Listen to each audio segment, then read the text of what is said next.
Dalam beberapa hari terakhir, nama-nama yang ramai diperbincangkan dalam kontestasi Pilpres 2024 kompak menyambangi wilayah Jawa Tengah dan juga Yogyakarta.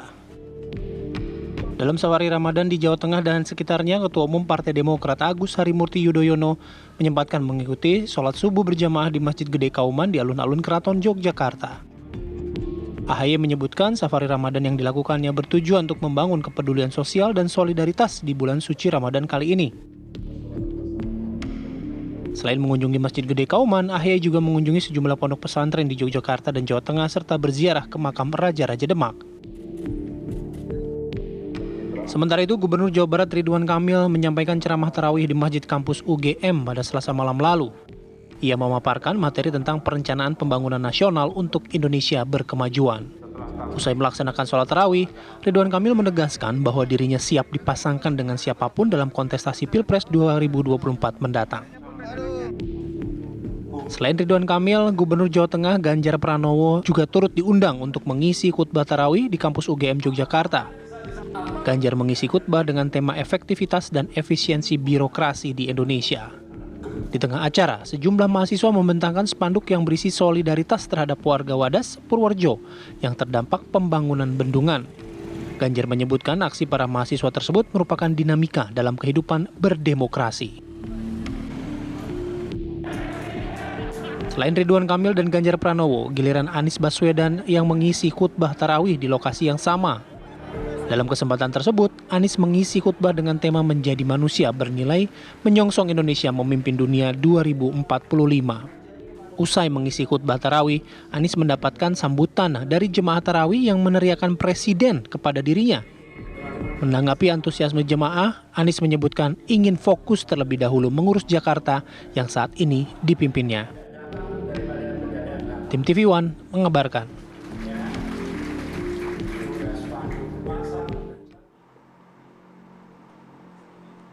Oke, langsung saja kita berdiskusi mengenai safari Ramadan oleh tokoh politik ini ya. Ini pertama ada narasumber kita, ada Profesor Karim Suryadi, Guru Besar Komunikasi Politik Universitas Pendidikan Indonesia. Lalu ada Mas Ismail Fahmi, pendiri Drone Emprit. Dan juga terakhir ada Mas Adi Prayitno, Direktur Eksekutif Parameter Politik. Assalamualaikum, selamat pagi Bapak-Bapak. Assalamualaikum warahmatullahi wabarakatuh. Selamat pagi, sehat semuanya. Waalaikumsalam. Waalaikumsalam. Pagi Maria, Fadil. Mas Fadil, Mbak Maria. Siap. Pagi. Siap. Nah, ini Mas Ismail sama Mas Adi kurang semangat, kita tambah semangat lagi nanti mudah-mudahan ya melalui analisa-analisanya nanti. Kita dengarkan nanti. Oke, saya ingin langsung ke Prof Karim Suryadi terlebih dahulu. Prof Karim, mungkin highlight singkat dari tadi tayangan pembuka dialog kita tadi. Tokoh-tokoh bersafari Ramadan. Nah, apa komentar Anda atau analisa Anda? Ya, pertama kalau mereka ditanya kenapa datang ke Jogja, pasti jawabnya karena diundang gitu ya. Tetapi kalau dilihat dari sisi komunikasi politik dan karena ini bulan Fadil ya, bulan penuh cocok dengan nama Riti Fadil, ini bulan penuh keutamaan, maka saya melihat ini politik silaturahmi. Dan mengapa politisi melakukan itu? Karena salah satu doktrin dalam komunikasi politik itu, ya politisi itu seperti ikan gitu ya. Dia harus membuat ombak kalau dia ingin hidup, itu yang pertama.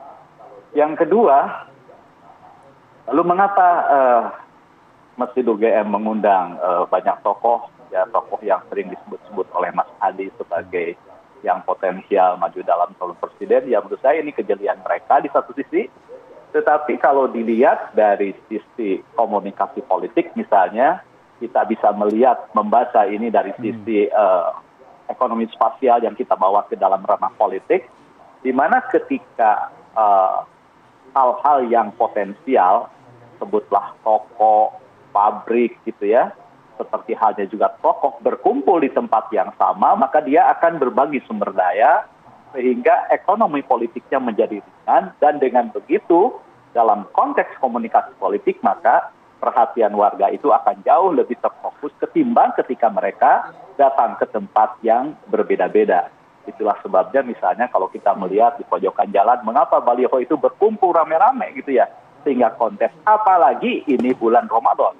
Kita melihat misalnya, selama ini kan politisi ya, di luar tokoh, ketika tokoh yang disebut tadi, itu agak jarang muncul di publik, karena ruang publik didominasi oleh kepala negara atau kepala daerah yang muncul di baliho dengan ajakan bermasker, ajakan prokes, dan lain-lain. Itulah sebabnya ada studi komunikasi politik di 27 negara, kemunculan COVID ini memberikan berkah kepada pemimpin nasional karena menciptakan fenomena berkumpul di sekitar bendera negara gitu ya. Artinya apa?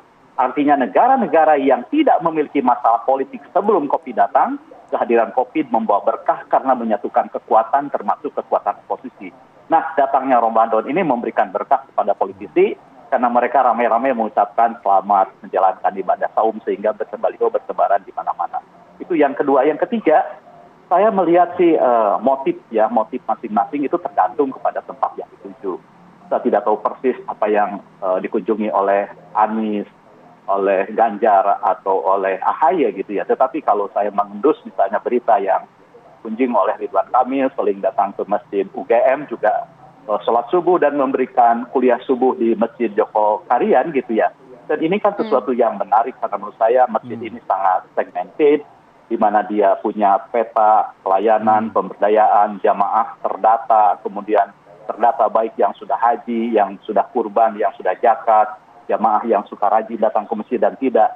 Jadi ini menarik. Kenapa menarik? Karena dengan begitu maka kehadiran menjadi akan terdesimasi dengan baik dan juga akan mendapatkan penilaian yang memadai gitu ya dari sisi terpaan media. Namun di balik semua itu menurut saya inilah hikmah politik silaturahmi gitu ya, karena dalam politik apapun bisa terjadi ketika mata ini, hati ini sudah menyatu kan gitu ya.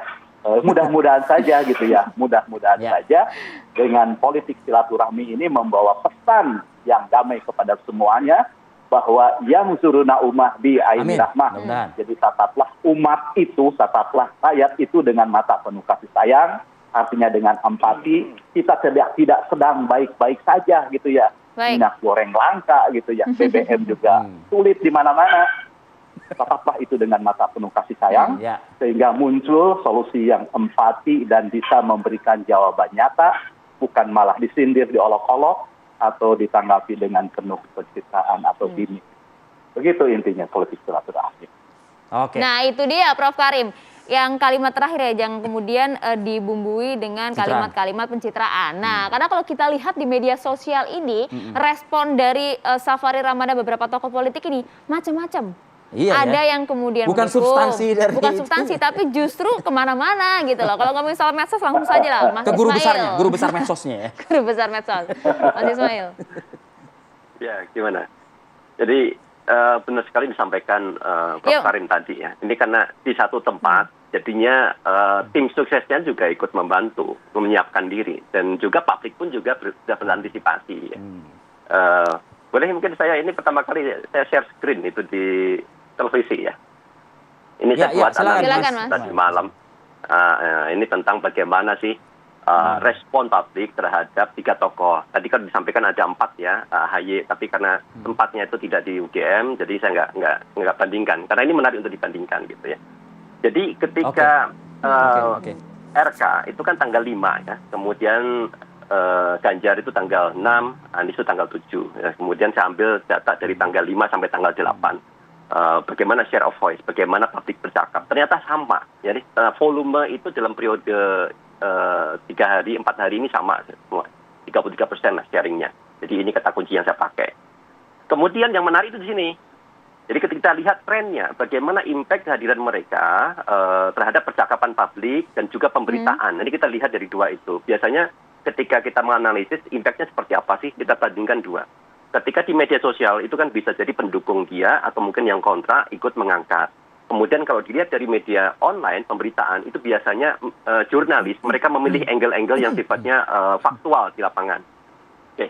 Jadi kalau kita lihat di sini, secara umum Ridwan Kamil memang tinggi ya, pas tanggal 5, ya, tanggal 6 tinggi. Tapi begitu tanggal 6, Ganjar Pranowo tampil di Masjid UGM, tanggal 7 jadi paling tinggi ya Ganjar Pranowo. Artinya responnya luar biasa. Nanti kita lihat kenapa responnya sangat tinggi. Kemudian tanggal 7 Anies baru tampil ya. Jadi masih paling bawah nih trennya Anies. Tapi tanggal 8 langsung melonjak nomor 1. Jadi kalau dibandingkan dari 3 tokoh ini, respon yang paling besar itu didapat oleh Anies ya dari kunjungan mereka bertiga itu ke Masjid UGM. Nah, kemudian kalau kita lihat bagaimana di media online, kalau tadi kan mayoritas dipengaruhi oleh Twitter ya, meskipun sumber yang lain saya juga monitor, tapi paling ramai itu di Twitter. Nah, kalau di media online seperti ini, di media online hampir sama ya. Jadi bagaimana RK muncul ya, tanggal 5, tanggal 6 rame gitu. Kemudian Ganjar juga sama, tanggal 6, tanggal 7-nya rame. Tetapi yang paling tinggi sama juga. Anies Baswedan, dia mendapatkan respon pemberitaan yang paling tinggi dibanding ketiganya. Jadi kita lihat nanti apa sih yang membuat itu menjadi menarik bagi media termasuk juga netizen. Sekarang kita lihat dari Ridwan Kamil dulu ya. Mas yang Ismail. pertama. Ridwan Kamil. Relatif positif, baik di media online, di media sosial, sentimennya sangat positif. Ya, cerita tentang isi ceramahnya ya, positif mind dan seterusnya, positif semua. Jadi hampir tidak ada hal yang negatif. Ini kan yang negatif 5% itu nggak ada relasinya dari kunjungan ke sana. Di media sosial juga sama, mayoritas itu sangat positif sampai 80% bahkan. Yang negatif sedikit ya. Ada lah beberapa yang menyindir RK itu misalnya tidak becus nanganin Jawa Barat, tetapi secara umum positif. Nah, kenapa itu jadi positif? Itu kan yang menarik ya. Jadi sentimen positif saja nggak cukup. Nah, kita gunakan SNA, Social Network Analysis. Ini untuk melihat petanya seperti apa gitu.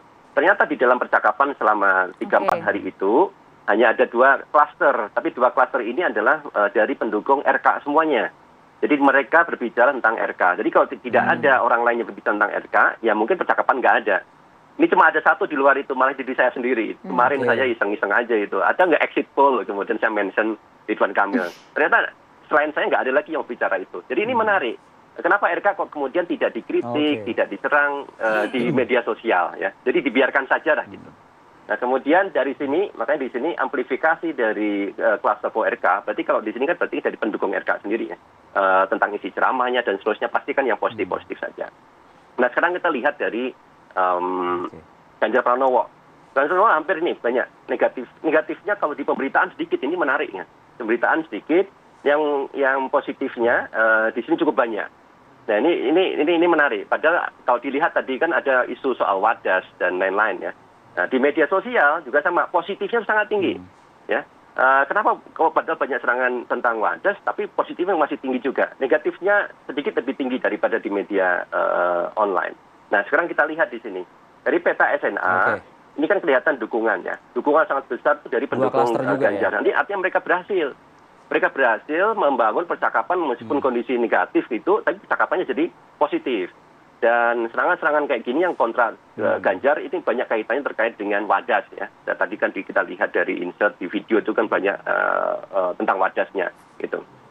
Nah, dari dua klaster inilah kemudian kita bisa lihat bagaimana amplifikasi itu cukup tinggi untuk Ganjar ya. Ada pro dan kontra membuat percakapan mereka jadi naik gitu. Nah sekarang yang terakhir kenapa Anies itu sangat tinggi ya? Di sini kita lihat di media online sisi positifnya sangat tinggi juga. Jadi biasanya cenderung ya media itu memberitakan yang positif-positif juga gitu. Dan kemudian negatifnya di sini, nah ini cukup tinggi juga dibandingkan dengan Ganjar tadi ya. Ini negatif sampai 5%, artinya apa? Selain hal yang positif, ABW kan diteriakin sebagai presiden di sana kan hal yang positif itu. Tetapi juga serangan di media sosial tentang Formula E dan lain-lain itu ternyata dibawa juga ke media online. Artinya nanti kita bisa lihat bagaimana serangan yang di media sosial bisa mempengaruhi nanti ada di televisi, di media online. Mereka tuh ngambil pemberitaan itu kan dari mana? Dari media sosial gitu. Nah di sini dari si media sosial negatifnya malah tinggi ya. Positifnya lebih sedikit dibanding di media online tadi. Oke banyak ya apresiasi, digerubungi massa, berebutan dan seterusnya itu. Tapi negatifnya juga tinggi. Nah, positif dan negatif yang tinggi inilah yang menyebabkan tadi kan percakapan tentang Anies tinggi, sangat tinggi. Jadi kontribusinya luar biasa. Ya, ini luar biasa. Jadi dari pendukung Anies sangat positif dan yang kontra Anies juga banyak. Pro dan kontra inilah kemudian bisa membuat percakapan secara total tinggi. Jadi kalau kita lihat tren tinggi pun jangan happy dulu kan. Baik, bisa Mas jadi karena banyak juga serangan negatif. Kira-kira begitulah yang kita lihatnya. Siap. Ya, Mas Ismail, kita tahan dulu, nanti kita akan sambung juga. Saya juga mau dengarkan nih bagaimana respon dari seorang Adi Prayitno. Dari tadi udah mesam-mesem. Kita tahan dulu, Mas. Usai jeda kami akan kembali untuk Anda.